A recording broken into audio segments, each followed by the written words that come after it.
Sobre el primer tema de la reforma tributaria, yo tengo esta consideración central. Esta reforma tributaria es una reforma laboral, encaminada fundamentalmente a disminuirle los recursos a los trabajadores, en esta oportunidad a las clases medias, y a los ciudadanos de a pie, por la vía del IVA, exonerando a los grandes empresarios nacionales y extranjeros del pago de las parafiscales. Todo encaminado, repito, a disminuir en general los ingresos de los trabajadores y por tal motivo trasladárselos a las utilidades y las ganancias del gran capital, repito, nacional y extranjero. Esa creo que es el espíritu central de la reforma laboral, de la reforma tributaria, que yo no dudo en llamarla una reforma laboral. Solamente hago las cuentas. Se exonera por vía de las parafiscales en 6,7 billones a los empresarios privados. Eso es lo que dejan de pagar. Inmediatamente entra en todo vigor la reforma, que tiene tiempo y movimiento, no me voy a ocupar de ellos acá. Según las mismas cuentas del Estado, del ministro Cárdenas, las capas medias por la vía de los impuestos a las rentas del trabajo van a cotizar 4,7 billones más que lo que venían cotizando. Y los ciudadanos de a pie pagaremos 1 billón más por vía exactamente de la modificación de las tarifas del IVA. Se darán cuenta ustedes que ahí todavía queda faltando unos recursos para que el Estado pueda equilibrar lo que ha exonerado al gran capital por la vía de los 6,7 billones versus lo que va a ingresar de impuestos a las rentas más los IVA. Ahí todavía les queda faltando 1 billón. Pero lo que quiero aquí hacer ver es que las cuentas son, disminúyale a estos señores y trasládaselos a los trabajadores y a los ciudadanos de a pie. Esa es la gran regresividad de esta reforma y por eso va encaminada a la cuestión laboral. Entonces, yo sobre este punto quiero hacer una pequeña referencia histórica. Un hombre muy valioso para las ideas de la revolución y la construcción del Partido del Trabajo en Colombia, llamado Francisco Mosquera, a los inicios de los 90, cuando empezó toda esta reforma neoliberal, sostuvo categóricamente que sin mano de obra barato no habría neoliberalismo. Y por eso todas las reformas en toda esta época van encaminadas exactamente a esa situación y estas hacen parte sustancial de esa misma tendencia, ¿sí? Mucho más ahora en épocas en las cuales, y lo quiero reafirmar con mucha fuerza, mucho más ahora que está fracasado en el planeta el modelo neoliberal. Y con mayor razón, si para esa época el neoliberalismo necesitaba reducir significativamente los ingresos laborales y su participación en la economía, con mayor razón ahora que están en graves dificultades. Es evidente que parte de esta reforma está motivada también por esa situación que hoy tienen dificultades. Las cuentas más o menos van reflejando significativamente esta afirmación de aquella época y hoy pues es una verdad ya incontrovertible. En 1990 la participación de los ingresos laborales en el Producto Interno Bruto eran del 38% y ya para el año 2009 han bajado al 29%. Con esta reforma, con absoluta seguridad, esa tendencia seguirá siendo decreciente. Y en esto entonces me remito a, aquí, sin lugar a dudas, estas cifras y estas cuestiones, pues desnudan de que el criterio presunto de la equidad, con la cual fue formulada la reforma y con el cual el ministro Cárdenas expuso exactamente durante todo el tiempo, y obviamente el presidente Santos le expuso al país de que esto iba a favorecer el grado de desigualdad y de inequidad que existe hoy en nuestro país. Las cuentas nuestras nos obligan a decir, y obviamente derivado de los datos de ellos, de que evidentemente no hay forma de que eso sea modificado, y que modificado favorablemente, sino que por el contrario, la tendencia va a seguir de aumentar la inequidad. Esos coeficientes de Gini y todas esas formas técnicas con las cuales se miden estas cuestiones, más temprano que tarde, esta afirmación irá a ser corroborada. Porque con ese criterio fue que se da. Entonces, doy este dato histórico para exactamente mostrar esta situación. Con la ley 789 del 2002, que fue una reforma laboral, esa sí la dijeron que era como tal, ¿sí?, con la cual se disminuyó significativamente todo lo que llama el trabajo complementario de horas extras, recargo nocturno, dominical y festivos. Los empresarios se echaron al bolsillo, las cuentas dicen de aquella época era que se podían embolsillar alrededor entre 3,5 y 5 billones de pesos por no pagarle a los trabajadores en las condiciones anteriores y disminuir esa labor de la paga. Ustedes verán exactamente que con esta ley se embolsillan otros 6,7 billones que sumados a los que se hacían en esa época, pues va mostrando evidentemente que esa tendencia decreciente de los ingresos laborales en la participación del Producto Bruto Interno es sin lugar a dudas la situación a la cual ellos nos tienen sometidos, y esa tendencia pues ha seguido, y con la reforma tributaria, reforma laboral, seguirá reafirmándose. Bueno, esto es lo que quiero decir. Quiero decir adicionalmente esta otra situación. Con esta reforma tributaria, reforma laboral, se rompen 3 pactos sociales históricos, que es el del Seguro Social, o la Seguridad Social, para hablarlo en términos generales, donde tributábamos para el tema de la salud, gobierno, empresarios y trabajadores. Hoy solamente quedamos cotizando los trabajadores y el gobierno obviamente por otras circunstancias, pero los empresarios ya dejan de cotizar a el régimen contributivo de salud. Lo sacan de ese sistema y por tal motivo rompen un pacto histórico al cual los trabajadores le apostamos en aquella época, en la cual fue configurada y fundado el Seguro Social. El otro pacto social que se rompe aquí es el del SENA.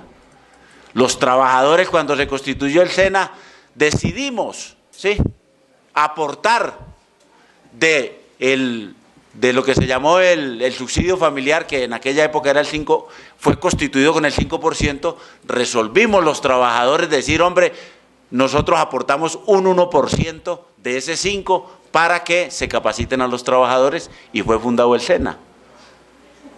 Posteriormente el Estado le aumentó un punto más, al 2%, que es la tarifa que hasta este año se paga en términos de SENA. Y el Instituto Colombiano de Bienestar Familiar también fue constituido en la década del 60 con el respaldo, obviamente, de los trabajadores, con el viejo reclamo aquel exactamente de que fueran atendidos, especialmente nuestros niños, mientras los trabajadores íbamos a cumplir pues nuestras jornadas de trabajo, y especialmente por la vinculación de la mujer al trabajo. Esos 3 pactos sociales hoy han quedado rotos totalmente y muestra sin lugar a dudas de que este gobierno solamente atiende reclamos y expresiones de los grandes empresarios nacionales y extranjeros. Eso corrobora adicionalmente de que estos temas siempre son vinculados al tema laboral, por eso debería ser presentado siempre como una reforma laboral. El otro tema grueso de la reforma tributaria de la equidad, que con estas cifras que acabo de decir y este recuento mínimo histórico, pues trato de afirmar de que esa es una gran mentira del gobierno sobre las proyecciones de esa reforma tributaria. El otro tema con la cual fue presentada esta reforma fue la formalidad, es decir, acabar con la informalidad, pues obviamente laboral. A esa es que se refiere el gobierno. Pues bueno, la informalidad en Colombia está alrededor del 62-63%, según las estadísticas oficiales del DANE, más allá de que las podamos controvertir y queramos aquí hacer una discusión sobre su maquillaje o no, digamos que esa es la cifra que muestra el gobierno oficialmente. Bueno, ¿habrá formalidad? ¿De qué depende la formalidad laboral? El gobierno habla de que se van a formalizar por esta vía unos 450.000 empleos.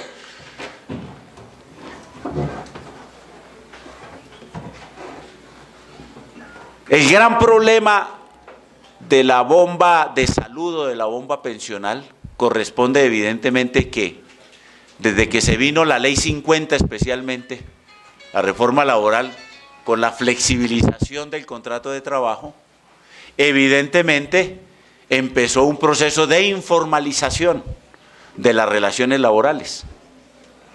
Una motivada exactamente por nuestras condiciones de subdesarrollo y de nuestro precario aparato productivo, tanto industrial como agropecuario. Pero adicionalmente porque hay una política desde la Ley 50 para acá, es decir, desde la misma aparición de toda la aplicación del modelo neoliberal para seguir corroborando aquella frase que señalé aquí, solo habrá neoliberalismo con mano de obra barata, ¿sí? De que ese contrato de trabajo que determinaba exactamente unas obligaciones contractuales de parte del empresariado empiezan a desmontarse, unas por vía de las leyes y otras por vía de los hechos. Hasta el punto tal que hay una frase exactamente que en la Central Unitaria de Trabajadores venimos repitiendo desde mediados de la década del 90, en la cual decíamos que la reforma laboral que se ha hecho en Colombia se ha hecho por fuera de las normas. Y es de que los contratos laborales empiezan exactamente a disfrazarse mediante contratos de carácter comercial y civil.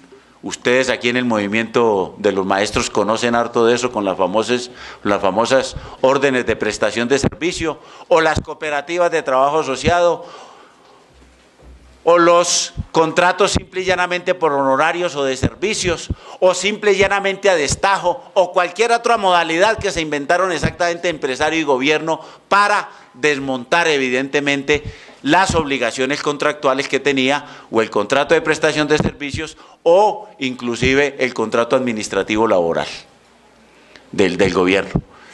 Hasta el punto tal pues de que solo el 30% de los trabajadores tienen una relación laboral de acuerdo a las normas del Código Sustantivo del Trabajo o de acuerdo a los convenios internacionales de la OIT. El 70% tienen cualquier otra modalidad de esa circunstancia, ¿sí? Y cerca de otro 35% que son subordinados, ¿sí? Y aquí está el aspecto principal.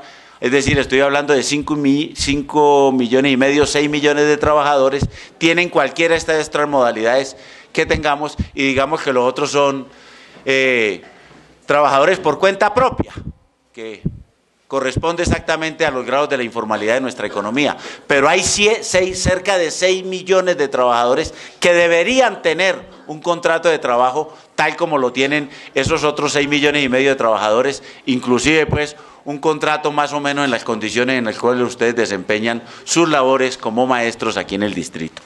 Entonces, esa otra cuestión que es la formalidad, pretenden acabarla por este sistema. Pues lo que muestra, sí, es que la formalidad es un tema evidentemente determinado por si el gobierno va a seguir fomentando esta informalidad, sí, o definitivamente la atiende en el cumplimiento obligatorio de las normas de trabajo. Es decir, que todos esos empresarios que tienen cooperativas o ahora la modalidad que han adoptado porque han sido prohibidas por la vía de la ley, las famosas formas de sociedades anónimas simplificadas, que son cooperativas de cualquier manera, o los contratos sindicales a los cuales vienen acudiendo los empresarios utilizando falsos sindicatos, porque no son sindicatos reales, son falsos sindicatos y actualizan esta modalidad del contrato sindical. Es decir, son todas formas son todas informalidades en el contrato de trabajo. El gobierno dice entonces que con la reforma tributaria laboral va a acabar la informalidad. Nosotros queremos decir sobre eso, Es muy probable que algunos se formalicen, no vamos a negar eso. Pero lo que pasa es que lo van a formalizar en las condiciones de la informalidad.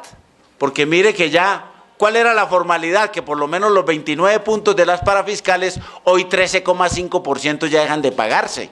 Es evidente que ellos están arrimando la formalidad a la informalidad. ¿Sí? Ya por lo menos con esta reforma le quitan la mitad de la informalidad que tenían los otros contratos de trabajo. Y por tal motivo, en la medida en que le sigan quitando, porque vienen ahora por la parafiscal de las cajas de compensación, no se demorarán nuevamente en presentar un proyecto sobre eso para quitarle 4 puntos más. Es decir, si van a llegar a la formalidad, no va a ser por un proceso exactamente de reconocer los plenos derechos y garantías que los trabajadores tenían anteriormente, sino por un proceso única y exclusivamente de que están cada vez con todas estas reformas laborales acercando el contrato a las condiciones informales en las cuales están viviendo eso, y las condiciones formales cada vez son mucho más precarias, sin lugar a dudas disminuyendo los ingresos en general de los trabajadores. Quiero hacer esa precisión porque evidentemente las dos cuestiones gruesas con las cuales ha sido presentada la reforma tributaria, al final definitivamente son un engaño para la población y especialmente para los derechos y los intereses de los trabajadores que seguimos cotizando en esta circunstancia. Por último, quiero decir esto sobre la reforma tributaria. Las parafiscales de SENA, Bienestar Familiar y la parte pertinente a la cuota patronal en salud va a ser ahora reconocida a través de lo que aquí el doctor Avellaneda explicó que era el CRE. Pues bueno, lo que han demostrado varios estudios, entre ellos uno que presentaron los compañeros de Sindesena, Sindicato de Empleados Públicos del SENA, muestran evidentemente que el CRE es menor siempre que las parafiscales que se venían cotizando. Y son mucho más inciertas y mucho más volátiles. De tal manera que si bien el gobierno dice que con esos recursos se van a seguir pagando el SENA, Bienestar Familiar y la cuota representativa de salud, nosotros tenemos que decir que tampoco eso es cierto, que las cuentas muestran de que siempre son menores o han sido menores que esas parafiscales que hoy se desmontan, pero lo más grave, son profundamente inciertas. Como será incierta entonces la suerte de estas 3 servicios que de alguna manera se prestaba a través fundamentalmente de dos entidades públicas, el SENA Bienestar Familiar y otra a través de las EPS privadas en términos de la salud, pero que se deteriorarán significativamente porque los recursos son menores. Y por último hablo de la pensional. Según las cuentas del gobierno, y me refiero a las cuentas porque ellas siempre nos pueden ir señalando a nosotros qué puede estar pasando. Hoy el 25% de la población mayor de 65 años tiene una pensión. El otro 75% de colombianos no tienen ningún servicio más allá de 840.000 ancianos superiores a los 65 años que reciben las cuantías estas de entre 40.000 y 75.000 pesos mensuales. Eso es lo único que hay. Pero la cuestión se agrava porque el mismo ministro de Trabajo, en las presentaciones que ha hecho en la Comisión Nacional de Concertación sobre el tema pensional, ha dicho que según las perspectivas de edades, semanas de cotización y tasas de retorno con las cuales se pagan hoy las pensiones, y dado el régimen que hoy tenemos, de los 6 millones que sí cotizan en el régimen pensional, dice el mismo gobierno, el mismo ministro de Trabajo en estas reuniones, que solamente el 8% de esos pueden lograr alcanzar la pensión. Lo demás serán que la gente vaya llegando y no alcanza a esa cuestión, entonces le dan lo que llama la indemnización por no cumplir la edad y con eso lo despachan. Pero solamente el 8% de los que hoy estamos cotizando, para ponerlo en términos así, solamente el 8% se irán a pensionar, es decir, estamos hablando solamente de 500.000 aproximadamente. Entonces la situación se va a empeorar en términos en términos de las posibilidades de atención a los mayores de 65 años. A pesar de que la pensión hoy se reconoce a los 57 y a los 62, inmediatamente termina el régimen de transición. Es decir, la situación pensional va a ser todavía mucho más grave.